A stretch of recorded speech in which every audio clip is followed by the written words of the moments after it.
Apa arti sebuah pengorbanan jika akhirnya ia berbuah pengkhianatan? Selamat datang di Suara Kehidupan, di mana setiap cerita bukan sekadar fiksi, melainkan cermin dari luka yang tak terucapkan dan kekuatan hati yang tak terduga. Malam ini, kita akan saksikan kisah seorang ayah yang mengira telah meraih segalanya, namun justru dihadapkan pada pilihan terberat. Senja merangkak pelan di atas kompleks perumahan termewah di kota, memantulkan cahaya keemasan pada gerbang tempa yang menjulang. Di balik gerbang itu, berdiri kokoh sebuah mahakarya arsitektur, kediaman Pak Harjo, sebuah istana yang terbuat dari kekayaan dan kesendirian. Pak Harjo, pria 70 tahun dengan sorot mata lembut yang kini mulai memudar, duduk tegak di sofa bludru ruang tamu seluas aula. Jendela besar menampilkan pemandangan taman yang terawat sempurna, namun yang ia lihat hanyalah fatamorgana. Udara di ruangan itu terasa tebal, dipenuhi aroma mahal, tetapi hampa dari kehangatan. Setiap malam, rutinitas itu terulang. Adi, putranya, akan datang membawa setumpuk dokumen perusahaan. Wajahnya lelah namun dipaksakan tersenyum. Di belakangnya, Wina, menantu perempuannya, bergerak elegan dalam balutan gaun sutra, menawarkan secangkir teh herbal yang diseduh dengan presisi dingin. "Ayah, bagaimana hari ini? Semua berjalan baik, bukan?" tanya Wina. Suaranya semanis madu, namun matanya, mata yang selalu bergerak cepat menilai perabot dan lukisan, tak pernah benar-benar menatap mata tua itu. "Baik, nak." "Hanya sunyi," jawab Pak Harjo lirih. Tangannya yang mulai keriput meremas ujung sarung. Adi yang selalu tampak tertekan di dekat istrinya, hanya bisa menepuk bahu ayahnya dengan canggung. Sentuhan yang lebih terasa seperti kewajiban daripada kasih sayang tulus. Perhatian mereka seperti bunga kertas, indah dipandang, tetapi tanpa aroma kehidupan. Mereka tidak menyadari, yang didambakan Pak Harjo bukanlah teh termahal atau keheningan yang mahal, melainkan suara tawa dan obrolan biasa di meja makan. Setelah Adi dan Wina permisi kembali ke lantai atas, Pak Harjo bangkit perlahan. Langkahnya yang gontai membawanya ke sebuah meja kecil di sudut kamar, tempat bingkai foto bersemayam. Itu adalah foto istrinya, wajahnya dipenuhi kehangatan dan senyum yang tak pernah ia temukan lagi di rumah ini. "Dulu kau bilang, Mas, jangan pernah kehilangan hatimu hanya karena kehilangan harta," bisik Pak Harjo pada gambar itu. Butir bening mulai menggenang di matanya. "Sekarang, aku memiliki semua harta, tapi aku merasa kehilangan segalanya, bahkan diriku sendiri." Jauh di lantai atas, pintu kamar Adi dan Wina tertutup rapat. Suara mereka sayup-sayup terdengar. Bukan canda, melainkan bisikan perhitungan. "Besok, kita harus pastikan dia menandatangani. Aku tidak ingin ada lagi alasan. Administrasi ini terlalu membebani," desis Wina, tanpa sedikit pun nada peduli pada kelelahan atau perasaan orang tua di lantai bawah. Pak Harjo kembali ke kasurnya yang empuk. Bantalnya yang mewah terasa dingin dan asing. Ia menutup mata, berharap mimpi dapat membawanya kembali ke gubuk sederhana bersama mendiang istrinya, di mana cinta adalah mata uang yang berlaku, bukan warisan berharga. Di tengah kemewahan yang melimpah, hati bapak tua itu menjerit dalam keheningan. Istana ini adalah penjara keemasan yang menghukumnya dengan kesepian. Ia merindukan pelukan tulus, bukan senyum palsu di balik pintu yang berlapis emas. Di tengah kemewahan yang melimpah, hati bapak tua itu menjerit dalam keheningan. Istana ini adalah penjara keemasan yang menghukumnya dengan kesepian. Pagi itu, kesepian itu dipecahkan oleh suara Wina yang terdengar begitu manis. Manis yang kini mulai terasa menjebak, seperti lumuran madu di tepi perangkap. "Ayah, aku sudah siapkan sarapan terenak untuk ayah," ujar Wina menyambut Pak Harjo yang turun dari tangga. Namun di tangannya bukan nampan makanan, melainkan setumpuk berkas berkilap dan pena emas. Pak Harjo duduk, matanya yang mulai kabur menatap tumpukan kertas itu dengan was-was. Ia merasa ada awan mendung yang menghalangi pandangannya setiap kali Wina membahas urusan masa depan. Wina dengan keterampilan manipulasi yang diasah dengan sempurna, duduk di hadapannya. Ia tidak menggunakan nada perintah, Ia menggunakan nada khawatir dan penuh kasih palsu. Ayah, lihat ini. Perusahaan kita sangat besar. Setelah ayah menandatangani, semua urusan administrasi yang memusingkan ini akan menjadi tanggung jawab penuh Adi dan aku.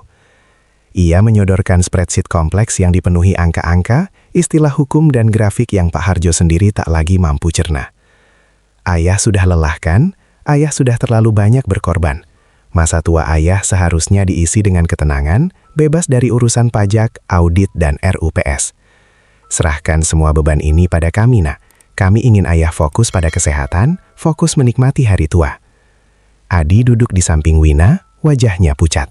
Ia melihat betapa tulusnya harapan ayahnya, dan betapa liciknya topeng yang dipakai istrinya.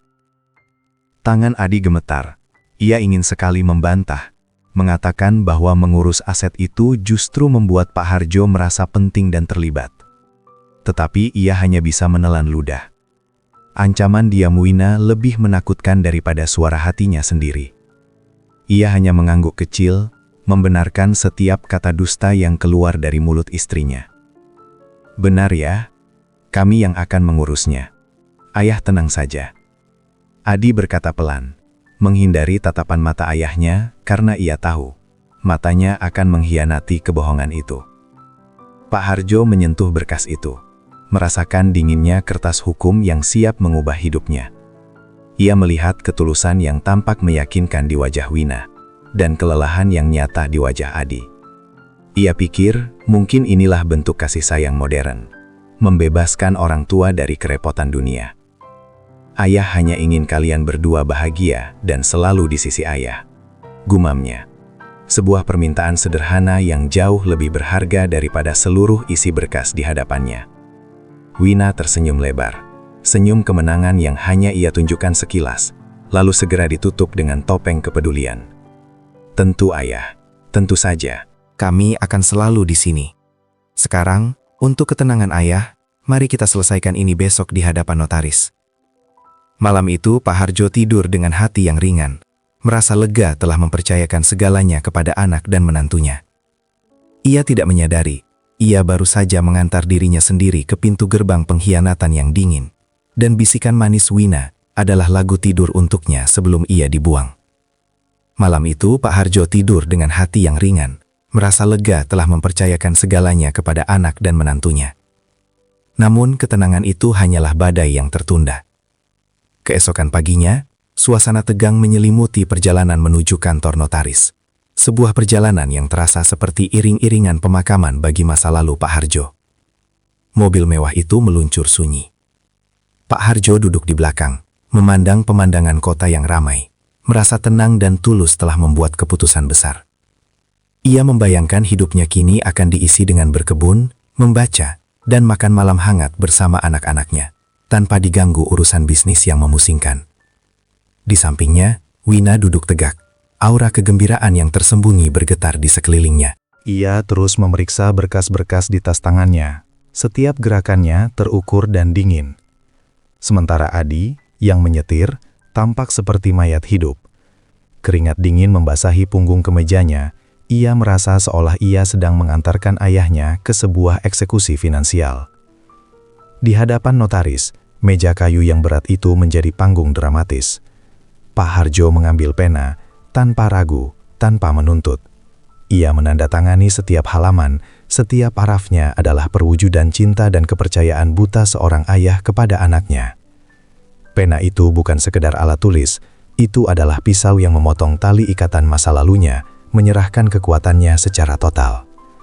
Saat notaris menyatakan proses telah selesai dan dokumen warisan telah sah, wajah Wina berubah dalam sepersekian detik. Senyum manis yang selama ini ia pakai kini retak, digantikan oleh ekspresi kemenangan yang penuh kalkulasi. Ia segera mengambil berkas-berkas itu, mendekapnya erat seolah itu adalah nyawanya sendiri, dan tanpa mengucapkan sepatah kata pun terima kasih tulus kepada Pak Harjo, ia menarik Adi untuk segera pergi. Sudah selesai ayah. Kami ada rapat mendadak, ujar Wina. Suaranya kini terdengar seperti logam dingin yang bergesekan, tanpa kehangatan yang ia tunjukkan selama berminggu-minggu. Kembali ke istana, suasana berubah menjadi mencekam. Meja makan yang biasanya penuh basa-basi, malam itu terasa seperti medan perang yang tak terlihat. Wina makan dengan lahap, tetapi tatapan yang dulu dipenuhi pujian dan sanjungan, kini menembus Pak Harjo dengan dingin, seolah ia hanya melihat sebuah perabotan tua yang harus segera dipindahkan. Pak Harjo merasakan perubahan itu dengan nyeri di dadanya. Ada dinding es tak kasat mata yang tiba-tiba berdiri di antara ia dan anak menantunya. Saat ia mencoba bertanya tentang rencana besok, Wina hanya menjawab singkat sambil membereskan piringnya sendiri. "Ayah, sekarang kami sangat sibuk. Urusan ayah sudah selesai. Besok kita bicarakan lagi." Di kamarnya malam itu, Pak Harjo menyentuh tempat tidurnya yang mewah. Ia menyadari, setelah tanda tangan itu kering, udara di rumah ini pun ikut mengering. Kasih sayang palsu itu telah dicabut secepat penarikan infus. Ia tidak tahu, ini adalah malam terakhir ia akan tidur di tempat yang ia sabut rumah ini. Malam itu, ia hanya merasakan kedinginan yang menusuk. Kedinginan yang datang dari tatapan menusuk Wina. Kedinginan yang merupakan pertanda dari badai yang akan segera menghancurkan hidupnya. Malam itu, ia hanya merasakan kedinginan yang menusuk.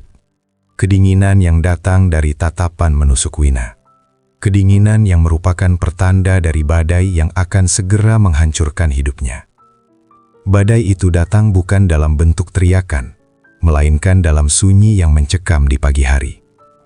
Pak Harjo terbangun dengan perasaan aneh. Biasanya, belasan pelayan sudah sibalang seling di lantai bawah, mempersiapkan sarapan mewah.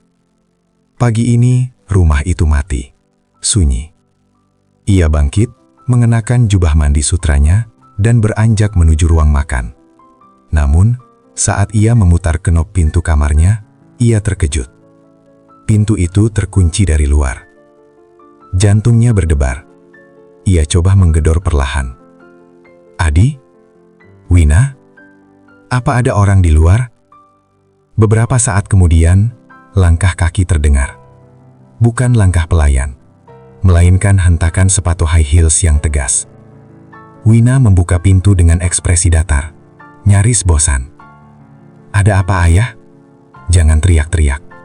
Ini rumah, bukan pasar," katanya tanpa jeda, tanpa senyum. Pak Harjo menatapnya bingung. "Mengapa pintu kamarku dikunci, Nak? Kuncinya hilang? Aku mau turun sarapan."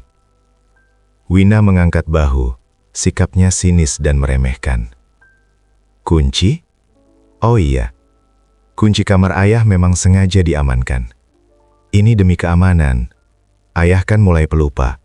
Takutnya ayah tersesat atau lupa mematikan kompor. Lagi pula, kunci kamar ini harus diseragamkan dengan kunci gudang baru. Ribet. Kita harus efisien."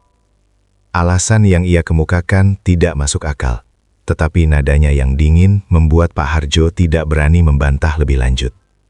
Ia menuruni tangga menuju ruang makan, berharap menemukan meja yang penuh hidangan seperti biasa.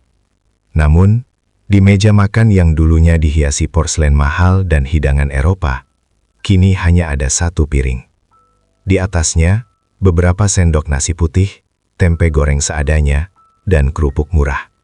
Kontrasnya begitu tajam dengan kemewahan rumah.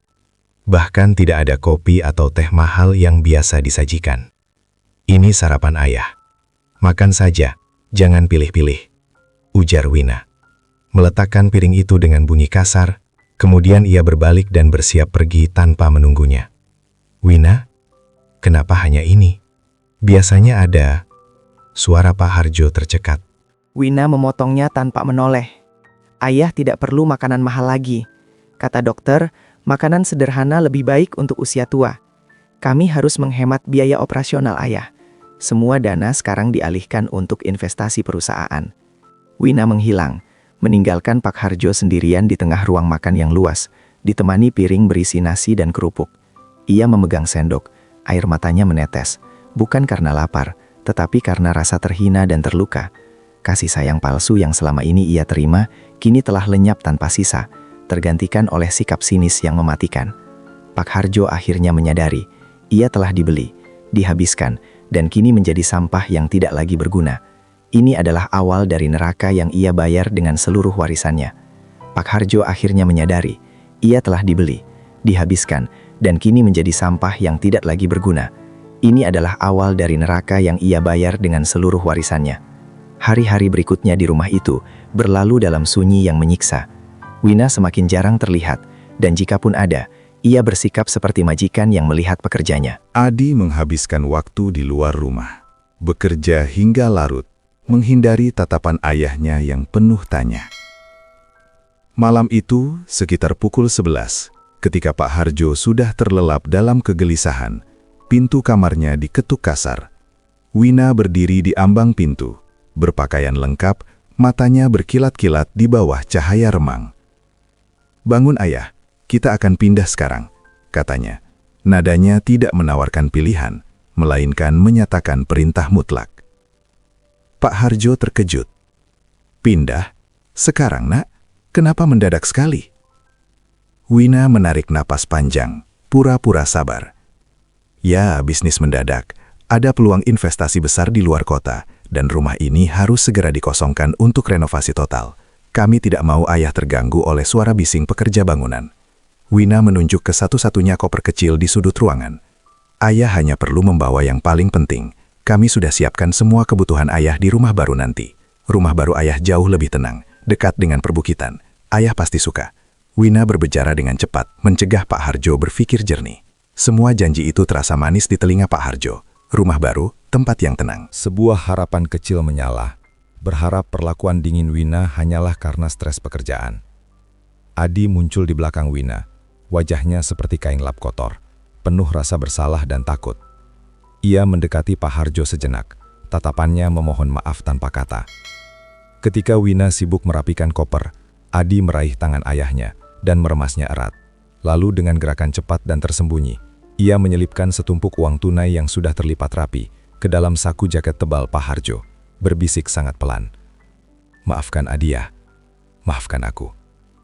Wina berbalik dan menangkap ekspresi aneh Adi. "Sudah Adi, jangan buang waktu. Kita harus berangkat sebelum fajar menyingsing." Adi segera mundur, kembali menjadi bayangan di belakang istrinya. Kelemahan pendiriannya menghancurkannya. Ia tidak punya keberanian untuk melawan, tetapi ia tidak bisa membiarkan ayahnya pergi dengan tangan kosong. Uang tunai itu adalah satu-satunya pemberontakannya yang bisu dan penuh penyesalan. Pak Harjo, yang mulai pelupa, tidak sepenuhnya mencurigai tindakan Adi, tetapi ia merasakan ketakutan yang dalam dari genggaman tangan putranya. Dengan hati yang campur aduk antara kelegaan dan kekhawatiran, ia mengikuti Wina dan Adi keluar dari kamar, menuju lorong yang gelap. Ia tidak tahu, ia baru saja mengucapkan selamat tinggal terakhir kepada istananya. Dan rumah baru yang dijanjikan Wina bukanlah perbukitan yang tenang, melainkan tepi jurang yang dingin. Ia tidak tahu, ia baru saja mengucapkan selamat tinggal terakhir kepada istananya. Dan rumah baru yang dijanjikan Wina bukanlah perbukitan yang tenang, melainkan tepi jurang yang dingin. Pak Harjo dibawa menuruni tangga utama, di mana mobil sedan mewah Wina sudah menunggu. Mesinnya menderu pelan seolah siap menelan mangsa. Wina mendudukkan Pak Harjo di kursi belakang, menyampingkan koper kecilnya tanpa perasaan. Adi duduk di kursi pengemudi. Malam itu terasa dingin, dan perjalanan pun sunyi. Hanya diisi oleh suara radio yang dipasang Wina dengan volume rendah. Sebuah melodi klasik yang ironisnya menambah nuansa tragis. Pak Harjo mencoba memulai percakapan, mencoba menanyakan rute, tetapi Wina selalu memotong dengan jawaban singkat. "Tidur saja ayah, perjalanannya jauh." Namun, setelah 1 jam berkendara, Pak Harjo mulai curiga. Rute yang mereka ambil bukan menuju jalan tol keluar kota. Sebaliknya, mereka masuk ke area pinggiran yang semakin gelap dan sepi. Jalanan berlubang dan berdebu. Lampu jalan semakin jarang, digantikan oleh bayangan jembatan layang beton yang raksasa. Adi menyetir dengan tangan kaku, matanya lurus ke depan, menghindari pandangan di kaca spion. Rasa bersalah telah membentuk simpul yang tebal di tenggorokannya, membuatnya tidak bisa berbicara sebatah kata pun. Ia adalah boneka yang didorong oleh istrinya, menuju tindakan yang paling keji. Mobil itu akhirnya berhenti. Bukan di depan gerbang perumahan, melainkan di bawah kolong jembatan beton yang gelap, di tepi kali yang berbau anyir. Kenapa kita berhenti di sini, Nak? Ini bukan rumah baru, kan? Tanya Pak Harjo. Suaranya mulai bergetar karena firasat buruk. Wina menoleh, dan kali ini, topeng itu terlepas sepenuhnya. Wajahnya keras, dingin, dan dipenuhi kebencian yang selama ini ia sembunyikan. Tentu saja bukan, Ayah. Siapa bilang? Turun, kami harus segera pergi. Turun? Kenapa? Pak Harjo bingung. Turun, Ayah, bentak Wina, untuk pertama kalinya menunjukkan wajah iblisnya. Ayah sudah menandatangani segalanya. Ayah sudah tidak berguna bagi kami. Kami tidak butuh orang tua pelupa yang hanya jadi beban di rumah mewah kami. Wina membuka pintu mobil dan dengan kasar menarik lengan Pak Harjo, memaksanya keluar ke udara malam yang lembab. Ia melemparkan koper kecil itu ke samping kakinya. Pak Harjo berdiri di kegelapan. Otaknya mati rasa, tidak mampu memproses kenyataan. Adi, Nak, apa yang kalian lakukan? Adi akhirnya menoleh. Matanya merah dan penuh air mata penyesalan. Ia ingin berteriak, ingin memohon. Tetapi Wina sudah kembali masuk, membanting pintu, dan mengunci sentral. Jalankan mobilnya, Adi, cepat. Perintah Wina tajam. Dalam adegan yang paling menyakitkan, mobil mewah itu, simbol kekayaan yang baru saja ia serahkan, berbalik cepat, meninggalkan Pak Harjo yang berdiri sendiri di tepi jurang kegelapan. Deru mesin itu melaju kencang. Suaranya menenggelamkan panggilan putus asa Pak Harjo. Ia ditinggalkan, dibuang, di tempat yang paling hina, dengan satu koper kecil yang berisi seluruh sisa hidupnya. Malam yang gelap dan sunyi itu, kini menjadi saksi bisu pengkhianatan terkejam. Deru mesin itu melaju kencang. Suaranya menenggelamkan panggilan putus asa Pak Harjo. Ia ditinggalkan, dibuang, di tempat yang paling hina, dengan satu koper kecil yang berisi seluruh sisa hidupnya. Ia berdiri mematung, seolah jiwanya telah tercabut dari raga. Cahaya lampu belakang mobil mewah itu menghilang di kejauhan, membawa serta sisa-sisa harapan terakhir Pak Harjo. Udara dingin di bawah beton jembatan terasa mencekik, bercampur dengan aroma lumpur dan air kali yang keruh. Ia masih mengenakan jubah sutra, kontras yang menyakitkan dengan lingkungan kumuh di sekitarnya. Beberapa saat, Pak Harjo berdiri tak bergerak. Lalu lututnya lemas. Ia ambruk, terduduk di tanah keras yang basah, memeluk koper kecilnya erat-erat, seperti harta karun terakhir. Air matanya tak lagi mengalir deras. Kini hanya tetesan dingin yang membasahi pipinya yang keriput. Ini bukan mimpi buruk. Ini adalah kenyataan. Ia, seorang mantan konglomerat terpandang, telah dibuang oleh anak kandung dan menantunya sendiri di kolong jembatan ini. Ya Tuhan, aku dibuang, bisiknya, suaranya parau, dipenuhi syok dan kesedihan yang mendalam. Kesadarannya datang perlahan, menusuk seperti jarum es. Kasih sayang mereka, kebaikan mereka, semua adalah sandiwara yang ia bayar dengan seluruh kekayaannya. Saat fajar mulai menyingsing, komunitas tunawisma di kolong jembatan mulai bergerak. Mereka adalah orang-orang yang selama ini ia anggap tak terlihat, kini menjadi satu-satunya tetangganya. Seorang pria tua dengan rambut gimbal, yang mereka panggil Pak D, mendekat dengan waspada. Ia melihat pakaian Pak Harjo yang mahal dan kopernya yang bersih. "Bapak baru ya di sini?" tanya Pak D, suaranya ramah. Pak Harjo terlalu malu untuk menjawab. Ia hanya menggeleng. Pak D tersenyum, senyum tulus yang sudah lama tidak ia lihat. "Tidak apa-apa, di sini kita semua sama. Mari, saya punya sedikit sisa bubur. Mungkin Bapak lapar." Tanpa menghakimi, tanpa menuntut, Pak D berbagi makanan dari mangkuk kalengnya. Kehangatan yang ia dapatkan dari semangkuk bubur sederhana dari orang asing di kolong jembatan ini jauh melampaui kehangatan palsu yang ia nikmati di istananya. Pak Harjo menerima suapan pertama. Ia menatap ke atas, ke kerangka beton jembatan yang menjadi atap barunya. Ia telah kehilangan segalanya, harta, kekuasaan, dan keluarga. Namun, di bawah langit beton yang dingin ini, ia menemukan komunitas yang memiliki satu hal yang hilang di rumah mewahnya, kemanusiaan sejati. Rasa malu masih ada, Tetapi rasa syok mulai bergeser menjadi keinginan untuk bertahan hidup. Kolong jembatan ini, tempat sampah bagi Wina, kini adalah tempat ia akan memulai babak baru yang pahit. 3 hari berlalu sejak Pak Harjo dibuang. Ia mulai beradaptasi dengan ritme kehidupan di kolong jembatan, berbagi cerita sunyi dengan Pak D dan para tunawisma lainnya. Namun, ia tetap menolak menceritakan siapa dirinya. Ia hanya mengatakan bahwa ia adalah seorang musafir yang kehilangan arah. Pada hari keempat, di tengah terik matahari yang menyaring di sela-sela beton, datanglah sebuah pemandangan yang tak biasa.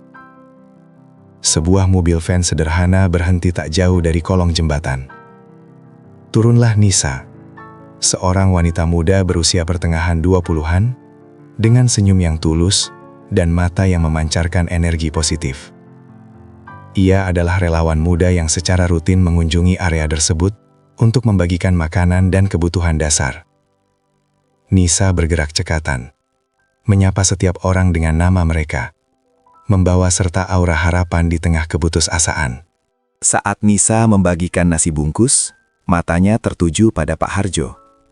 Ia tampak berbeda. Meskipun lusuh, pakaiannya masih menunjukkan potongan yang mahal. Dan cara ia duduk, tegak, penuh martabat, tidak seperti penghuni kolong jembatan pada umumnya. Ada kesedihan yang mendalam, tetapi juga ada jejak kehormatan yang belum sepenuhnya padam. Nisa mendekat, berjongkok agar pandangan mereka sejajar. Ia tidak menunjukkan rasa kasihan, melainkan rasa ingin tahu dan empati yang murni. "Selamat pagi, Bapak. Saya Nisa. Bapak pendatang baru ya?" tanyanya dengan suara lembut. Pak Harjo mengangkat kepala, terkejut dengan kelembutan yang sudah lama tak ia dengar. Ia mencoba tersenyum, tetapi hanya menghasilkan getaran di sudut bibirnya. "Saya Harjona. Iya, baru beberapa hari." Nisa menyerahkan bungkusan makanan dan sebotol air mineral. "Jangan malu, Pak Harjo. Semua orang di sini punya kisahnya masing-masing. Di sini, kita hanya keluarga di bawah atap beton." Nisa tidak memaksa, tetapi ia menawarkan selimut hangat yang baru. Saat Nisa duduk di sebelahnya, menyimak cerita Pak D tentang cuaca dan kesulitan mencari air bersih, Pak Harjo merasakan sesuatu yang asing. Ini adalah kali pertama setelah sekian lama ia merasakan perhatian yang tidak memiliki harga tek. Kehangatan Nisa, tanpa ada embel-embel warisan atau kepentingan, membuat Pak Harjo hampir menangis. Ia ingin sekali menjerit, menceritakan pengkhianatan keji Adi dan Wina, tetapi harga dirinya yang tersisa menahannya. Ia takut Nisa tidak akan percaya, atau lebih buruk, melihatnya sebagai orang tua bodoh yang mudah ditipu. Nisa melihat keraguan di mata tuanya. "Bapak tidak perlu cerita siapa ayah di masa lalu, Pak Harjo. Yang penting, sekarang ayah aman. Jika ayah butuh teman bicara atau sekadar air hangat, saya ada di sini setiap pekan. Tapi kalau ada masalah yang lebih besar, ayah jangan sungkan mencari bantuan." Di bawah terik matahari, Nisa adalah secercah harapan yang muncul di tengah kegelapan kolong jembatan. Ia bukan sekadar relawan, ia adalah malaikat yang dikirim untuk menyentuh hati Pak Harjo, memicu kembali semangatnya yang nyaris padam, dan mungkin menjadi kunci untuk membongkar rahasia yang ia bawa. Di bawah terik matahari, Nisa adalah secercah harapan yang muncul di tengah kegelapan kolong jembatan. Ia bukan sekadar relawan. Ia adalah malaikat yang dikirim untuk menyentuh hati Pak Harjo. Setelah Nisa pergi, menyisahkan bungkusan makanan dan selimut baru, Pak Harjo duduk menyendiri, merenungkan nasibnya. Ia membuka koper kecilnya, satu-satunya benda yang tersisa dari kehidupannya yang dulu. Isinya menyedihkan, beberapa potong pakaian usang yang sebenarnya ia simpan untuk disumbangkan, dan beberapa dokumen identitas yang kini terasa tak berguna. Sambil merapikan isi koper, jari tuanya meraba-raba ke dasar kain pelapis. Di sana, terselip sebuah kantung beludru kecil yang selama ini ia lupakan. Pak Harjo menarik kantung itu. Di dalamnya ada sebuah kunci kuningan tua, berkarat di beberapa bagian, dengan ukiran bunga mawar yang rumit. Kunci peninggalan almarhum istrinya. Kunci ini ia simpan bertahun-tahun, hanya karena sentimen, tanpa pernah bertanya kuncinya membuka apa. Kunci itu terasa dingin di telapak tangannya. Memori lama tiba-tiba menyeruak, sejelas suara air mengalir di kali. Ia ingat bertahun-tahun lalu, mendiang istrinya pernah berkata padanya, dengan senyum yang penuh misteri. Harta yang nyata itu bukan yang kamu tunjukkan, Mas, tapi yang kamu simpan. Jangan pernah menyerahkan segalanya, meski pada anakmu sendiri. Saat itu, Pak Harjo tertawa, menganggap istrinya terlalu berlebihan dan melodramatis. Ia terlalu yakin dengan cinta Adi dan kesetiaan Wina. Sekarang, di bawah kolong jembatan ini, setiap kata istrinya terasa seperti nubuat yang tragis. Rasa sesal itu menghantamnya seperti ombak. Ia terlalu sibuk dengan kemewahan dan citra, hingga mengabaikan naluri dan pesan hati istrinya. Kunci itu kini bukan hanya peninggalan, itu adalah petunjuk, sebuah warisan tersembunyi yang disiapkan oleh cinta sejati untuk melawani pengkhianatan. "Apa yang kau simpan untukku, sayang?" bisik Pak Harjo pada kunci itu. Matanya berkaca-kaca. Kunci itu membangkitkan secercah semangat yang dibutuhkan Pak Harjo. Ia menyadari bahwa penderitaannya mungkin tidak hanya disebabkan oleh kebodohannya, tetapi juga karena ia terlalu cepat menyerah. Ia tidak lagi hanya ingin bertahan hidup, ia ingin mencari tahu apa yang dibuka oleh kunci ini, apa yang direncanakan istrinya untuk hari terburuk ini. Tekadnya mengeras. Dengan kunci ini, ia memiliki alasan untuk tidak hanya menjadi korban. Ia harus kembali ke masa lalu, ke rumah yang kini dikuasai Wina. Bukan untuk merebut harta, melainkan untuk membongkar kebenaran terakhir yang disembunyikan oleh cinta murni. Kunci tua ini adalah harapan terakhir yang akan memulihkan harga dirinya yang telah dihancurkan. Kunci tua ini adalah harapan terakhir yang akan memulihkan harga dirinya yang telah dihancurkan. Sementara Pak Harjo menemukan secercah cahaya di bawah jembatan. Di rumah mewah baru, yang ironisnya terasa lebih dingin dan sunyi daripada rumah lama, Adi sedang tercekik dalam kegelapan rasa bersalah. Ia duduk di sofa kulit mahal, memegang gelas whisky yang tak tersentuh. Bayangan wajah ayahnya di kolong jembatan, tatapan terkejut dan memohon itu, menghantuinya siang dan malam. Uang yang ia selipkan ke saku ayahnya terasa seperti beban yang memuakkan, bukti tak berdayanya dan pengkhianatannya. Wina masuk ke ruangan, baru pulang dari pertemuan bisnis. Ekspresinya puas dan dominan. Ia melihat Adi yang tampak seperti mayat hidup. "Ada apa lagi? Kenapa wajahmu murung begitu? Kita sudah mendapatkan semua yang kita inginkan, Adi. Harusnya kau bahagia," ujar Wina, suaranya tajam. Adi akhirnya meledak, bangkit dari sofa. "Bahagia? Bagaimana aku bisa bahagia, Wina? Kita membuang ayahku. Ayahku! Dia ada di kolong jembatan, Wina. Di mana hati nuranimu?" Wina tertawa sinis, tawa yang menusuk hati Adi. "Hati nurani tidak akan membayar tagihanmu, Adi. Itu semua adalah permainan bisnis. Ayahmu sudah rentah, pelupa, dan hanya akan menghabiskan aset. Sekarang kita bebas, menjadi raja dan ratu di kerajaan kita sendiri. Aku tidak peduli dengan kerajaan itu. Aku ingin menjemput ayah. Aku akan mengembalikannya ke rumah," teriak Adi. Langkahnya goyah karena konflik emosi. Wina sontak mendekatinya, wajahnya berubah garang. Ia mencengkram lengan Adi dengan kekuatan yang mengejutkan. "Jangan pernah berani, Adi. Jangan pernah. Ingat, dokumen warisan itu sudah atas nama kita. Jika kau berani mendekati orang tua itu, kau akan kehilangan segalanya, termasuk aku." Ia melepaskan Adi dengan dorongan keras, kemudian melanjutkan. Suaranya rendah dan mengancam, penuh dengan perhitungan hukum. "Aku akan menceraikanmu, dan menurut perjanjian pranikah kita, kau akan keluar dari perusahaan tanpa apa-apa. Kau akan menjadi lebih miskin daripada ayahmu di kolong jembatan itu." Apakah kau mau mengorbankan semua yang sudah kita capai hanya demi perasaan sentimental yang konyol? Pikirkan masa depanmu, Adi. Ancaman itu menghantam Adi telak. Ia tahu Wina tidak main-main. Ia adalah pengacara yang cerdas dan perhitungan. Adi ambruk kembali ke sofa, menangis dalam diam, terperangkap di antara cinta tulusnya pada ayahnya dan ketakutan akan kehilangan status, kenyamanan, dan yang paling mematikan, ancaman hukum dari Wina. Saat Wina meninggalkannya untuk tidur, ia menutup pintu kamar dengan bunyi keras. Adi ditinggalkan di ruang tamu mewah itu, menyadari bahwa ia bukan penguasa istana ini. Ia hanya tawanan yang dirantai oleh emas dan rasa takut. Rasa bersalahnya kini berubah menjadi kebencian pada diri sendiri, tetapi ia masih belum menemukan kekuatan untuk membebaskan diri dari jeratan menantunya yang kejam. Ayah dan anak itu, meski terpisah oleh jurang sosial dan beton, sama-sama menjadi korban kekuasaan Wina. Ayah dan anak itu, meski terpisah oleh jurang sosial dan beton, sama-sama menjadi korban kekuasaan Wina. Namun, jika Adi terperangkap dalam emas, Pak Harjo kini termotivasi oleh kunci kuningan tua peninggalan istrinya.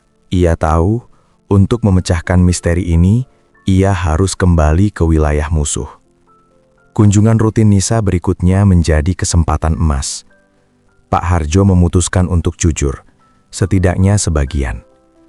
Ia menceritakan bahwa ia adalah korban penipuan keluarga, dan bahwa ia memiliki kunci yang mungkin membuka petunjuk penting di rumah lamanya. Nisa mendengarkan dengan penuh perhatian. Ia kagum pada martabat Pak Harjo dan tergerak oleh kisah pahitnya.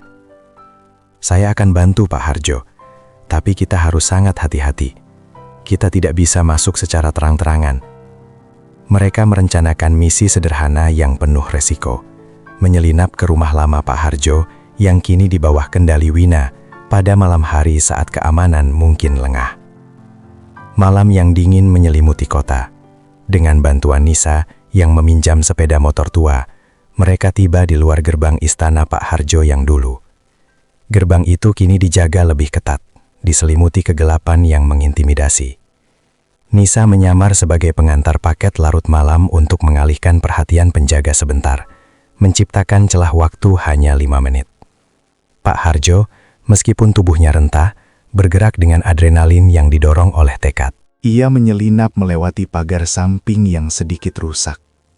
Sebuah celah kecil yang hanya diketahui olehnya dan mendiang istrinya. Ia berhasil masuk ke dalam area gudang lama, tempat yang jarang disentuh dan penuh debu. Jantungnya berdebar kencang. Akut setiap bayangan adalah Adi atau Wina. Dengan senter kecil dari Nisa, ia mencari-cari area tersembunyi yang ia ingat pernah diceritakan istrinya. Di balik rak buku tua yang berdebu, ia menemukan ukiran kecil di dinding kayu. Ia mendorongnya, dan sebuah lubang kecil terlihat. Di dalamnya, tersembunyi sebuah peti kayu kecil berengsel kuningan. Tangan Pak Harjo gemetar saat ia mengeluarkan kunci peninggalan istrinya. Kunci itu pas dengan sempurna. Dengan bunyi klik yang memuaskan, peti itu terbuka. Pak Harjo menarik napas dalam-dalam. Di dalam peti itu, bukan perhiasan atau uang tunai, melainkan setumpuk surat dan sebuah amplop tebal berisi dokumen hukum. Cahaya senter Nisa, yang kini sudah menunggunya kembali di luar pagar, seolah mendesak Pak Harjo. Ia harus segera pergi, tetapi ia sempat meraih dokumen itu dan menyimpannya di balik jaketnya. Ia berhasil menyelinap kembali, bertemu Nisa, dan mereka pergi secepat mungkin sebelum penjaga menyadari apapun. Di bawah cahaya rembulan yang suram, Pak Harjo memeluk peti itu. Ia tahu, inilah harta karun sejati dari istrinya, yang mungkin menjadi satu-satunya senjata melawan kejahatan Wina. Di bawah cahaya rembulan yang suram, Pak Harjo memeluk peti itu. Ia tahu, inilah harta karun sejati dari istrinya, yang mungkin menjadi satu-satunya senjata melawan kejahatan Wina. Mereka berdua kembali ke kolong jembatan, tempat yang kini terasa lebih aman daripada istana megah. Dengan tangan gemetar, di bawah penerangan senter dan obor kecil yang diberikan Pak D, Pak Harjo dan Nisa membuka isi peti kayu tersebut. Di dalamnya, ada beberapa surat cinta lama, kenang-kenangan manis dari mendiang istri Pak Harjo, serta satu amplop tebal dengan meterai notaris yang masih rapi. Pak Harjo mengambil surat-surat lama itu terlebih dahulu. Mereka adalah cermin dari cinta yang murni dan tanpa syarat. Dalam salah satu surat, istrinya menulis, "Aku tahu, hati kita terlalu baik, Mas. Tapi dunia ini kejam. Jangan pernah biarkan cintamu menjadi kelemahan. Aku sudah menyiapkan jaring pengaman, agar jika suatu hari badai datang dari orang-orang terdekatmu, kamu masih bisa berdiri tegak." Air mata Pak Harjo menetes membasahi kertas yang rapuh itu. Penyesalan mendalam karena mengabaikan peringatan istrinya kini terasa seperti api yang membakar. Kemudian, mereka membuka amplop tebal itu. Nisa, dengan mata tajamnya, mulai membaca dokumen hukum tersebut. "Pak Harjo, ini adalah akta hibah khusus." Nisa berbisik, suaranya dipenuhi rasa terkejut. Dokumen ini disiapkan oleh mendiang istri Bapak, atas nama Bapak sendiri, dan disahkan notaris bertahun-tahun lalu. Dokumen itu merinci sebuah aset signifikan, sebidang tanah komersial di luar kota, dan 2 rekening deposito jangka panjang. Aset-aset ini secara hukum telah dialihkan ke dalam sebuah trust fund non-likuidasi atas nama Pak Harjo, dengan klausul khusus. Aset ini tidak dapat dimasukkan dalam pembagian warisan normal dan tidak terdaftar di daftar aset utama perusahaan. Wajah Pak Harjo pucat. Ia baru tahu sekarang bahwa istrinya telah melihat bahaya yang tidak pernah ia lihat. Istrinya, dengan kebijaksanaan yang luar biasa, telah menyelamatkan sebagian kecil kekayaan mereka sebagai dana hari terburuk. Dana yang tak tersentuh oleh warisan yang ditandatangani Pak Harjo untuk Wina.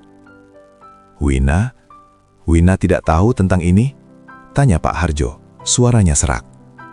Tidak mungkin, akta ini sangat rahasia. Inilah yang luput dari tangannya Pak Harjo. Ini adalah kekuatan yang Ibu siapkan untuk ayah. Jelas Nisa, memegang erat tangan Pak Harjo, memberikan kekuatan. Tetapi kebenaran yang menghancurkan hati Pak Harjo adalah ini.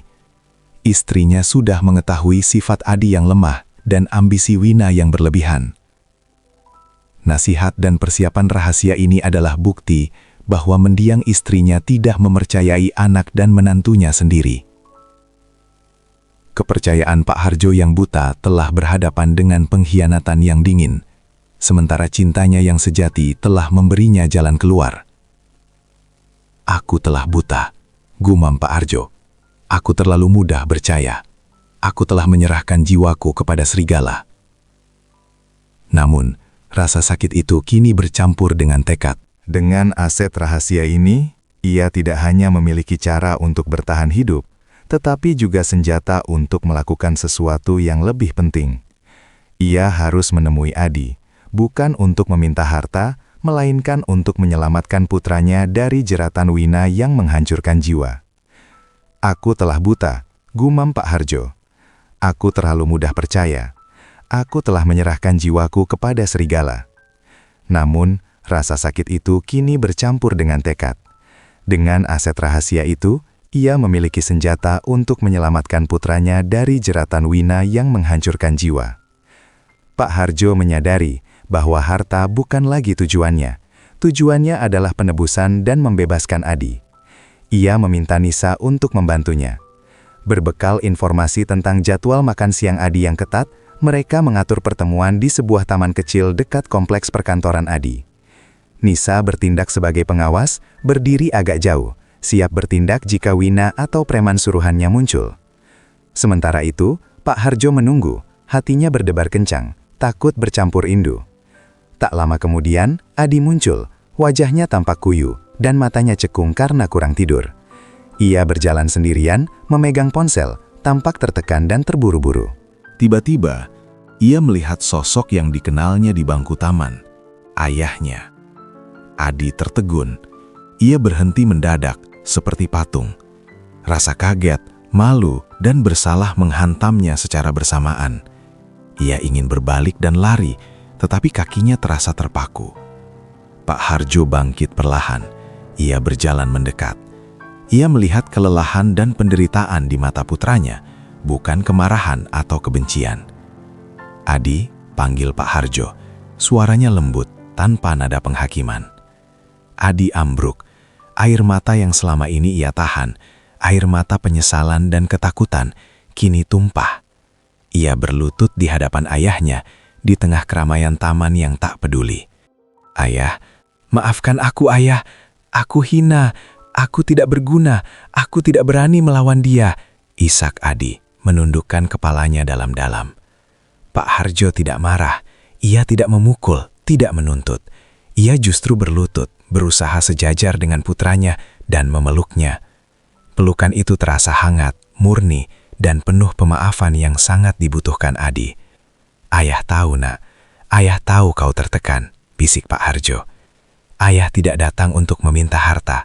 Ayah hanya datang untuk memohon. Ayah mohon, bebaskan dirimu dari jeratan Wina.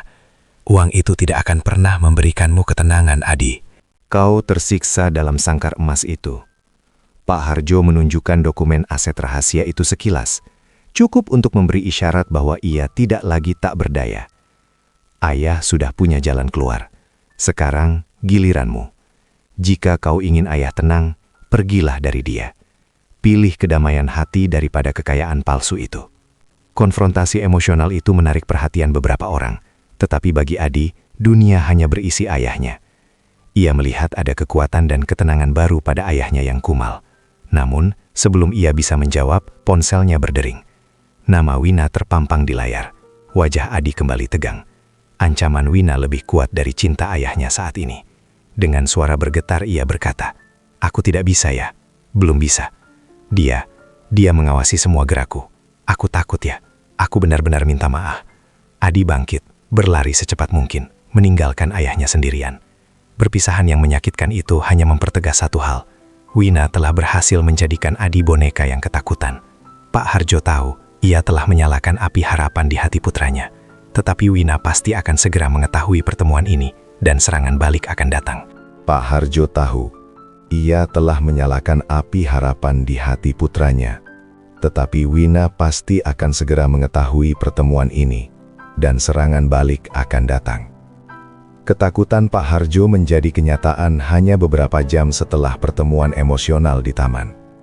Wina memiliki mata-mata di kantor Adi, yang segera melaporkan konfrontasi air mata itu.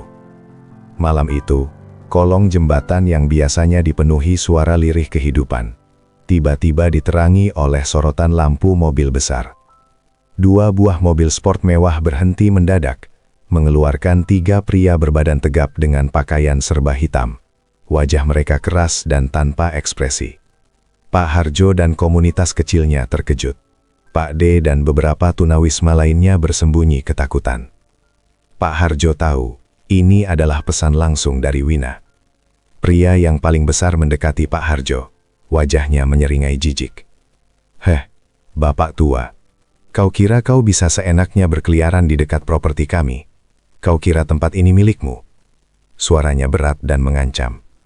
Pak Harjo berdiri tegak, memeluk erat koper dan peti kecilnya yang berisi aset rahasia. Kehadiran Nisa, yang kebetulan sedang membagikan selimut, memberikan sedikit kekuatan. Nisa maju selangkah, mencoba menengahi. "Maaf bapak-bapak, kami tidak mengganggu siapapun. Kami hanya berbagi makanan," ujar Nisa dengan suara tenang meskipun tubuhnya gemetar. Pria itu menatap Nisa dari atas ke bawah, tatapannya merendahkan. "Kau wanita muda, jangan ikut campur urusan kami. Ini perintah dari Nyonya. Daerah ini akan segera dibersihkan. Kehadiran gembel dan pengemis sepertimu merusak citra properti dan investasi Nyonya besar di sekitar sini." Ia menunjuk ke tepi kali dengan ujung sepatu botnya. "Kalian punya waktu sampai besok pagi. Bersihkan tempat ini. Jika kami lihat lagi wajah kalian di sini, kami tidak akan segan menggunakan cara yang lebih kasar." Ini adalah pengusiran tanpa kekerasan fisik, tetapi ancaman verbal dan demonstrasi kekuatan itu jauh lebih menakutkan. Wina tidak hanya ingin mengusir ayahnya, ia ingin menghapus jejak ayahnya dari lingkungan terdekatnya, memastikan tidak ada yang tahu bahwa mantan konglomerat itu kini menjadi tunawisma. Pak Harjo memandang sekeliling. Kolong jembatan ini, tempat ia mulai menemukan kemanusiaan sejati, kini direnggut darinya oleh kesombongan dan kekejaman Wina. Ia telah dibuang dari istana, dan kini Ia diusir dari satu-satunya tempat berlindung yang ia temukan. "Ayo Pak Harjo, kita pergi sekarang. Kita tidak bisa melawan mereka," bisik Nisa, menarik lengan Pak Harjo. Dengan hati yang hancur, Pak Harjo mengumpulkan barang-barangnya. Ia mengucapkan selamat tinggal singkat pada Pak D dan teman-teman barunya. Saat ia melangkah pergi, di bawah cahaya sorot mobil para preman Wina, ia menoleh ke belakang. Rasa marah dan kesedihan memuncak. Wina telah mengambil segalanya, termasuk kebebasan untuk sekadar hidup di bawah jembatan. Namun, kemarahan itu kini memberinya tujuan baru, menggunakan aset rahasianya untuk membangun kembali hidupnya, jauh dari jangkauan racun Wina. Ia tidak akan lari, ia akan memulai dari nol. Saat ia melangkah pergi, di bawah cahaya sorot mobil para preman Wina, ia menoleh ke belakang. Rasa marah dan kesedihan memuncak. Wina telah mengambil segalanya, termasuk kebebasan untuk sekadar hidup di bawah jembatan. Namun, kemarahan itu kini memberinya tujuan baru, menggunakan aset rahasianya untuk membangun kembali hidupnya, jauh dari jangkauan racun Wina. Ia tidak akan lari, ia akan memulai dari nol. Nisa membawa Pak Harjo ke sebuah masjid yang menyediakan penginapan sementara bagi musafir. Sepanjang malam, Pak Harjo dan Nisa membahas langkah selanjutnya. Dokumen akta hibah khusus yang disembunyikan istrinya kini menjadi peta jalan mereka. "Pak Harjo, kita bisa mencairkan sebagian kecil dana deposito ini. Tidak perlu banyak, hanya cukup untuk sewa kontrakan dan memulai hidup baru dengan tenang," usul Nisa, sambil menunjukkan rincian rekening bank yang terlampir di dokumen itu. Pak Harjo mengangguk. Matanya kini dipenuhi ketegasan yang sudah lama hilang. "Aku tidak akan menggunakan uang ini untuk kembali ke kehidupan lama. Kehidupan itu hampa. Aku hanya ingin ketenangan, Nisa. Aku ingin membuktikan bahwa aku bisa bahagia tanpa kekayaan yang direbut Wina." Keesokan harinya, dengan penampilan yang disamarkan dan ditemani Nisa sebagai pendamping, Pak Harjo mendatangi bank yang tercantum dalam dokumen rahasia tersebut. Prosesnya rumit, tetapi akta hibah yang terikat hukum membuat pencairan dana dapat dilakukan. Ketika buku rekening itu dibuka dan ia melihat angka yang signifikan, Pak Harjo tidak merasakan euforia, hanya rasa terima kasih yang mendalam kepada mendiang istrinya. Dengan dana segar yang secukupnya, Pak Harjo dan Nisa mulai mencari tempat tinggal. Mereka tidak memilih apartemen mewah, melainkan sebuah kontrakan kecil sederhana di pinggiran kota, jauh dari kompleks perumahan Wina. Kontrakan itu hanya memiliki 2 kamar, dapur kecil, dan teras sempit, tetapi terasa hangat dan milik mereka sendiri. Nisa membantu mendekorasi, meletakkan kasur tipis, dan membeli peralatan dapur seadanya. Selama proses ini, Nisa membuat keputusan besar. Ia memutuskan mengundurkan diri dari pekerjaan relawannya yang lama. "Kenapa, Nak?" tanya Pak Harjo, terkejut. "Saya ingin membantu ayah membangun hidup baru, Pak Harjo. Saya tidak bisa meninggalkan ayah sendirian setelah semua yang terjadi," jawab Nisa tulus. "Lagi pula, saya yakin kita bisa melakukan misi sosial yang lebih besar dari kontrakan kecil ini." Pak Harjo terharu. Ia merasa mendapatkan seorang putri yang tulus, persahabatan yang jauh lebih berharga daripada semua uang yang pernah ia miliki. Ia menolak kembali ke kehidupan mewah, memilih untuk menerima kesederhanaan. Kontrakan kecil itu adalah deklarasi kemerdekaannya. Ia kini menjadi Tuan Harjo yang sederhana, didukung oleh Nisa sebagai sahabat dan pendukung setianya. Babak baru telah dimulai, dan ini adalah babak yang dibangun di atas kejujuran, bukan pengkhianatan. Babak baru telah dimulai, dan ini adalah babak yang dibangun di atas kejujuran, bukan pengkhianatan. Sementara Pak Harjo menemukan ketenangan dalam kesederhanaan, di istana mewah, Wina sedang dilanda kepanikan dan kemarahan yang membakar. Setelah mengusir Pak Harjo dari kolong jembatan, Wina merasa kemenangan telah mutlak. Namun, ketenangan itu tidak berlangsung lama. Beberapa minggu setelah mengambil alih aset secara penuh, ia mulai menghadapi masalah yang aneh. Beberapa transaksi bisnis vital tiba-tiba macet, karena jaminan yang seharusnya ada ternyata hilang atau tidak terdaftar dalam daftar aset yang diserahkan Pak Harjo. Wina yang gila akan detail, segera memanggil tim legalnya. Setelah audit internal yang intensif dan pemeriksaan silang dengan dokumen warisan, fakta pahit terungkap. Ada aset signifikan, tanah dan deposito, yang telah dipindahkan melalui akta hibah khusus oleh mendiang istri Pak Harjo. Dan aset itu luput dari penandatanganan warisan. Wina marah besar. Ia membanting dokumen-dokumen itu ke lantai marmer ruang kerjanya. Semua kerja kerasnya, semua manipulasi dan pengkhianatan keji itu ternyata tidak sempurna. Masih ada sisa kekuatan di tangan bapak tua itu. Sial, kenapa kita tidak menemukan ini sebelumnya? Teriak Wina pada tim legalnya, matanya berkilat-kilat penuh kebencian. Ia tidak marah karena kehilangan uang. Ia marah karena ia tidak memiliki kontrol total. Dan ia gagal melihat rencana cerdik almarhum istri Pak Harjo. Kepahitan ini segera merusak hubungannya dengan Adi yang kondisinya semakin memburuk. Adi tidak lagi berpura-pura bahagia. Ia menjadi pendiam, minum alkohol, dan seringkali terbangun di malam hari karena mimpi buruk tentang ayahnya. Pertengkaran hebat meletus hampir setiap malam. Wina mencurigai Adi sengaja menyembunyikan informasi tentang aset rahasia itu. Kau pasti tahu. Kau pasti tahu tentang transvan sialan itu. Kau bertemu dengannya kan? Di taman itu. Kau pasti membocorkannya. Tuduh Wina, melempar vas kristal ke arah dinding. Aku tidak tahu. Demi Tuhan, aku tidak tahu. Balas Adi, suaranya parau.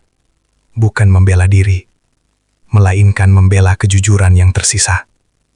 Dan aku tidak peduli dengan uang itu. Yang aku pedulikan adalah ayah. Dan yang kau pedulikan hanya kertas-kertas sialan ini. Wina menertawakannya dengan nada sarkasma. Dasar lemah, kau lebih memilih gembel tua itu daripada kekuasaan ini. Aku akan memastikan kau tidak mendapatkan sepeser pun saat aku menceraikanmu, Adi. Aku akan membuat hidupmu lebih hancur daripada ayahmu. Ancaman itu tidak lagi menakutkan bagi Adi. Ia sudah mencapai titik terendah. Ia sudah kehilangan kehormatannya. Ia tidak takut kehilangan harta lagi. Kerajaan palsu yang dibangun Wina di atas penderitaan Pak Harjo kini retak dari dalam. Harta melimpah yang ia miliki tidak mampu membeli kebahagiaan atau ketenangan. Wina, meskipun kaya raya, kini adalah wanita yang menderita sendirian, dikelilingi oleh kemewahan hampa dan tanpa cinta sejati di sisinya. Sementara itu, di kontrakan kecil, Pak Harjo mulai menemukan makna hidup yang hilang. Jarak fisik mereka jauh, tetapi jarak moral dan spiritual mereka semakin tak tertolong. Wina, meskipun kaya raya, kini adalah wanita yang menderita sendirian, dikelilingi oleh kemewahan hampa dan tanpa cinta sejati di sisinya. Sementara itu, di kontrakan kecil, Pak Harjo mulai menemukan makna hidup yang hilang. Jarak fisik mereka jauh, tetapi jarak moral dan spiritual mereka semakin tak tertolong. Adi akhirnya mencapai batas puncaknya. Setiap pertengkaran dengan Wina terasa seperti mencabut paksa sisa-sisa jiwanya. Ia menyadari bahwa ancaman Wina untuk membuatnya miskin tidaklah semenakutkan hidup terus-menerus dalam rasa bersalah dan kebencian diri. Kekayaan yang ia miliki telah menjadi racun yang memisahkan ia dari orang yang paling mencintainya. Sore itu, setelah pertengkaran terakhir yang kejam, Adi mengambil keputusan yang paling berani dalam hidupnya. Ia menghadapi Wina, yang sedang bersantai di kolam renang dengan champagne. "Aku sudah muak, Wina," ujar Adi pelan, tetapi suaranya penuh tekad yang belum pernah ia miliki. Wina mendengus. "Muak dengan apa? Muak menjadi kaya?" "Aku muak dengan kebohongan ini. Aku muak dengan rasa bersalah yang mencekikku. Aku pergi. Aku akan menceraikanmu." Wina tertawa terbahak-bahak. "Pergi? Dengan apa?" "Kau tidak punya apa-apa, Adi. Aku akan pastikan kau keluar hanya dengan baju di badanmu." "Ambil saja semuanya, Wina," kata Adi. Wajahnya kini bersih dari rasa takut. "Ambil perusahaan, ambil rumah, ambil semua uangnya. Aku hanya butuh ketenangan hatiku. Aku sudah menandatangani surat-surat yang kau siapkan itu. Aku menceraikanmu, dan aku melepaskan semua klaim atas harta Gonogini. Semua untukmu." Wina terdiam, terkejut melihat ketegasan putus asa Adi. Untuk pertama kalinya, ia melihat bayangan suaminya telah hancur total karena ulahnya. Adi tidak menunggu jawaban Wina. Ia segera meninggalkan istana itu, tanpa membawa apa-apa selain kunci mobil bekasnya dan pakaian yang melekat di tubuh. Ia melepaskan belenggu emas itu. Ia berkendara selama berjam-jam, menyusuri jalanan kota, mencari alamat kontrakan sederhana yang diam-diam ia dapatkan dari kenalan lamanya. Ketika ia akhirnya menemukan kontrakan kecil Pak Harjo, jantungnya berdebar kencang. Cahaya kekuningan yang hangat dari jendela kontrakan itu terasa seperti mercusuar bagi jiwanya yang hilang. Adi mengetuk pintu dengan tangan gemetar. Pintu terbuka, dan Pak Harjo berdiri di sana, bersama Nisa. Ekspresi Pak Harjo berubah dari terkejut menjadi haru yang mendalam saat melihat kondisi anaknya yang kacau, tetapi matanya memancarkan kedamaian. Adi tidak berkata apa-apa. Ia hanya ambruk memeluk lutut ayahnya dan menangis terseduh-seduh. Kali ini tangisannya bukan lagi tangisan ketakutan, melainkan tangisan penebusan dosa dan kepulangan. Pak Harjo membungkuk, memeluk putranya dengan erat. Pelukan ini adalah jawaban atas doa-doanya, sebuah pelukan yang tidak berbau uang tetapi berbau cinta, maaf dan kesempatan kedua. "Selamat datang kembali, Nak," bisik Pak Harjo. Air mata bahagia mengalir di pipinya yang keriput. Adi telah memilih kasih sayang di atas harta. Inilah happy ending yang sesungguhnya. Hilangnya harta digantikan kembalinya keluarga. "Selamat datang kembali, Nak," bisik Pak Harjo. Air mata bahagia mengalir di pipinya yang keriput. Adi telah memilih kasih sayang di atas harta. Inilah happy ending yang sesungguhnya. Hilangnya harta digantikan kembalinya keluarga. Hari-hari pertama di kontrakan kecil itu terasa seperti penyembuhan bagi Adi. Ia terbiasa dengan kemewahan yang gila. Kini ia tidur di kasur tipis dan berbagi kamar dengan ayahnya. Namun, setiap pagi yang ia jalani di sana, ia merasakan ketenangan dan kedamaian yang tak pernah ia temukan di Istana Wina. Pak Harjo dan Adi kini memiliki rutinitas baru. Mereka bangun pagi, minum kopi di teras sempit, dan merencanakan masa depan mereka yang sederhana. Tidak ada lagi spreadsheet yang rumit, tidak ada lagi rapat direksi yang tegang. Mereka hanya memiliki waktu, tawa, dan kehadiran satu sama lain. Nisa menjadi bagian tak terpisahkan dari keluarga baru ini. Ia tidak hanya membantu mengurus kontrakan, tetapi juga menjadi penasehat dan sahabat bagi ayah dan anak itu.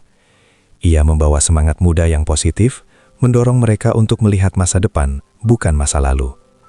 Dengan modal kecil dari pencairan aset rahasia Pak Harjo, mereka memutuskan untuk membuka usaha kecil. Setelah berdiskusi, mereka sepakat mendirikan warung kopi tepi jalan yang sederhana. Adi, meskipun dulunya seorang direktur, kini tak malu mencuci piring dan melayani pelanggan dengan senyum tulus. Pak Harjo bertugas meracik kopi, menggunakan resep sederhana kesukaan mendiang istrinya. "Dulu aku punya perusahaan bernilai triliunan, Adi, tapi aku tidak pernah tahu cara membuat kopi yang enak. Sekarang, aku tahu cara membuat kopi yang jujur," canda Pak Harjo suatu sore. Tangannya cekatan mengaduk kopi. Adi tertawa, tawa yang lepas dan ringan, tawa yang tidak pernah ia berikan di hadapan Wina. Justru di sini ya, kebahagiaan sejati tidak perlu label harga yang mahal. Nisa bertugas mengurus pembukuan sederhana dan pemasaran. Warung kopi itu pelan-pelan menarik pelanggan dari lingkungan sekitar, bukan karena keunikan, melainkan karena suasana hangat dan ramah yang ditawarkan oleh pemiliknya. Mereka bertiga hidup dalam ritme yang tenang. Pak Harjo melihat putranya kembali menemukan jati dirinya, menjadi pria yang penuh empati seperti yang ia harapkan dulu. Kebahagiaan Pak Harjo kini nyata, bukan lagi artifisial.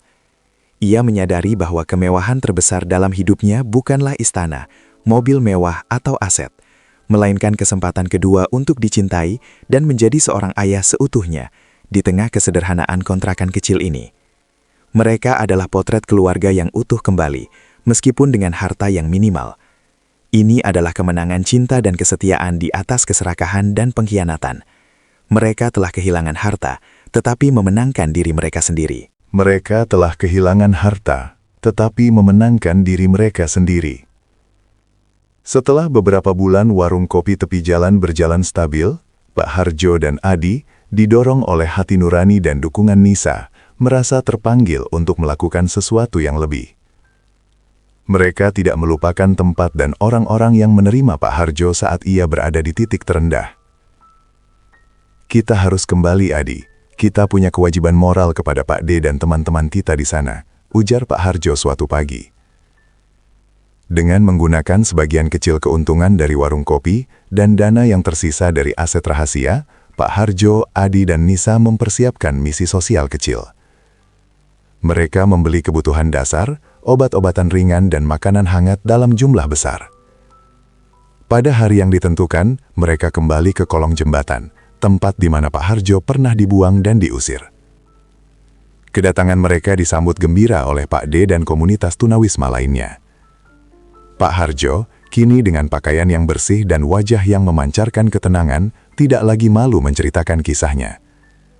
Mereka tidak hanya membagi-bagikan bantuan, mereka mendirikan sebuah posko sosial kecil sementara. Nisa memberikan edukasi kesehatan, Adi membantu mencatat kebutuhan, dan Pak Harjo duduk, mendengarkan cerita dan menawarkan harapan.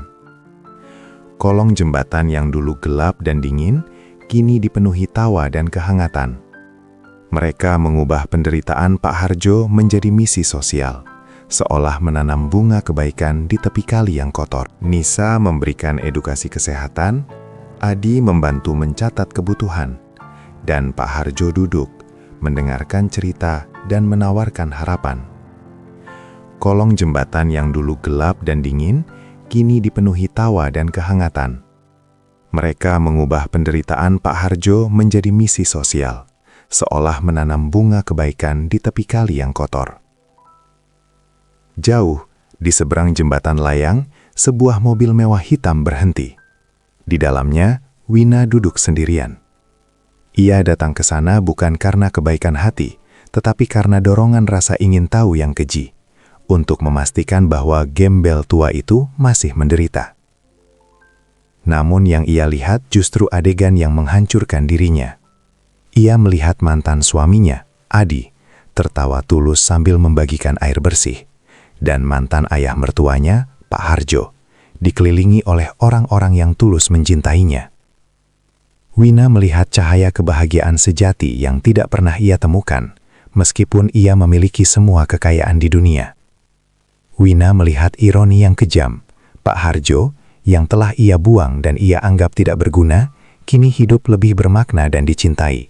Sementara ia, yang memenangkan semua harta, kini kesepian, kehilangan suami, dan dihantui kegagalan. Ia melihat senyum Adi yang lepas, senyum yang hilang saat Adi bersamanya.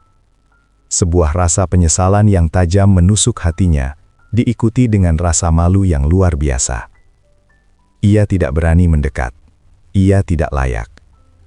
Wina segera melajukan mobilnya, melarikan diri dari pemandangan yang menunjukkan betapa miskinnya jiwanya. Di kolong jembatan, Pak Harjo menyelesaikan misinya. Ia menatap ke langit-langit beton, bersyukur. Ia menyadari bahwa ujian itu telah mengubahnya dari seorang konglomerat yang naif menjadi manusia yang berempati. Posko sosial kecil itu adalah monumen yang menandai kemenangan cinta kasih di atas keserakahan. Di kolong jembatan, Pak Harjo menyelesaikan misinya. Ia menatap ke langit-langit beton, bersyukur. Ia menyadari bahwa ujian itu telah mengubahnya dari seorang konglomerat yang naif menjadi manusia yang berempati. Posko sosial kecil itu adalah monumen yang menandai kemenangan cinta kasih di atas keserakahan. Beberapa bulan berlalu, warung kopi tepi jalan semakin ramai dan berkembang pesat. Pak Harjo, Adi, dan Nisa kini bekerja sebagai tim yang harmonis. Sebuah keluarga sejati yang dibentuk bukan oleh darah atau harta, tetapi oleh pengalaman pahit dan penebusan dosa. Suatu malam, Pak Harjo duduk di teras kontrakan kecilnya bersama Adi dan Nisa. Udara malam yang sejuk membawa aroma kopi dan bunga melati dari kebun kecil Nisa. Ia memegang kunci kuningan tua, peninggalan mendiang istrinya, yang kini ia gantungkan sebagai liontin. Tadi ada telepon dari pengacara perusahaan, ujar Adi. Suaranya tenang. Mereka bilang Wina sedang berjuang keras mempertahankan perusahaan yang kini mulai goyah karena manajemennya yang terlalu agresif dan tanpa hati. Sepertinya hukum karma mulai bekerja ya. Pak Harjo hanya tersenyum tipis. Ayah tidak berharap dia hancur, Nak. Ayah hanya berharap dia belajar bahwa kekayaan tanpa kejujuran adalah bangunan pasir. Ia menatap kunci di tangannya. Kemudian menatap Adi dan Nisa dengan mata penuh kasih sayang. Dulu, aku berpikir warisanku yang terbesar adalah perusahaan itu. Aku berpikir cinta terbesarku adalah memberikan segalanya kepada anakku. Tapi aku salah. Aku dibutakan oleh ilusi. Wina merampas harta itu. Tapi pengkhianatan itu justru memberikan ayah kesempatan kedua. Pak Harjo melanjutkan. Refleksi mendalamnya mengalir. Warisan terbesarku bukanlah uang, Nak. Warisan terbesarnya adalah kunci ini yang mengingatkan ayah untuk tidak pernah menyerahkan jiwamu. Warisan terbesarnya adalah kesempatan kedua untuk mencintai kalian berdua tanpa syarat dan kepentingan. Ia kemudian mengambil dokumen aset rahasia yang tersisa, tanah komersial yang belum mereka jual. Ia menyerahkannya kepada Nisa. Nisa, kamu telah menjadi putri yang tulus bagi ayah. Kamu telah mengajarkan ayah arti kemanusiaan. Gunakan aset ini, pinta Pak Harjo. Jangan untuk kita. Jual aset ini dan dirikan yayasan kemanusiaan tepi kali. Jadikan kolong jembatan itu bukan lagi tempat sampah, tetapi tempat rehabilitasi dan harapan bagi orang-orang seperti Pak D. Nisa dan Adi terharu dengan kemurahan hati Pak Harjo. Dengan tangisan bahagia, Nisa menerima dokumen itu, berjanji untuk mewujudkan impian mulia tersebut. Kisah Pak Harjo berakhir dengan kemenangan moral. Ia telah kehilangan istana, tetapi ia mendapatkan kembali putranya. Ia kehilangan triliunan, tetapi ia menemukan kebahagiaan sejati dalam secangkir kopi sederhana, tawa Adi, dan ketulusan Nisa. Kehidupan mereka kini tenang dan penuh hikmah. Mereka membuktikan bahwa kehormatan yang tersisa jauh lebih berharga daripada kekayaan yang dicuri. Harta hilang, tetapi keluarga kembali, dan begitulah babak hidup baru yang penuh berkah dimulai di kontrakan kecil yang hangat. Kisah Pak Harjo berakhir dengan kemenangan moral. Ia telah kehilangan istana, tetapi ia mendapatkan kembali putranya. Ia kehilangan triliunan, tetapi ia menemukan kebahagiaan sejati dalam secangkir kopi sederhana, tawa Adi, dan ketulusan Nisa. Kehidupan mereka kini tenang dan penuh hikmah. Mereka membuktikan bahwa kehormatan yang tersisa jauh lebih berharga daripada kekayaan yang dicuri. Harta hilang, tetapi keluarga kembali.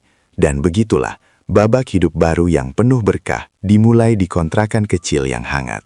3 tahun berlalu, Yayasan Kemanusiaan Tepi Kali yang didirikan Nisa dengan dana aset rahasia Pak Harjo telah berdiri kokoh menjadi mercusuar bantuan di kolong jembatan lama. Warung kopi tepi jalan berkembang menjadi kafe komunitas yang ramai. Adi dan Nisa, yang kini saling mencintai dan berencana menikah, mengelola kafe itu dengan penuh dedikasi. Suatu sore yang dingin, di depan kafe komunitas mereka, Adi dan Pak Harjo sedang merapikan meja. Tiba-tiba, sebuah mobil mewah tua berwarna hitam berhenti di seberang jalan. Mobil itu tampak usang, bahkan kotor, tetapi mereka berdua mengenalinya. Pintu mobil terbuka, dan Wina keluar. Waktu seolah membeku. Wina tampak jauh berbeda. Tidak ada lagi pakaian desainer, tidak ada lagi sorot mata yang penuh kesombongan. Wajahnya tampak lelah, garis kerutan di sudut matanya terlihat jelas, dan tubuhnya terlihat kurus. Kekalahan demi kekalahan dalam bisnis, dan kasus perceraian yang mahal, di mana ia kalah telak karena kegagalan manajemen dan tuntutan internal, telah menghabiskan kekayaannya. Ia mendapatkan perusahaan itu, tetapi ia menghancurkannya. Wina berjalan pelan menyeberang jalan, langkahnya ragu-ragu. Ia berhenti di ambang pintu kafe, menatap Pak Harjo dan Adi, yang kini berdampingan dengan aura kedamaian.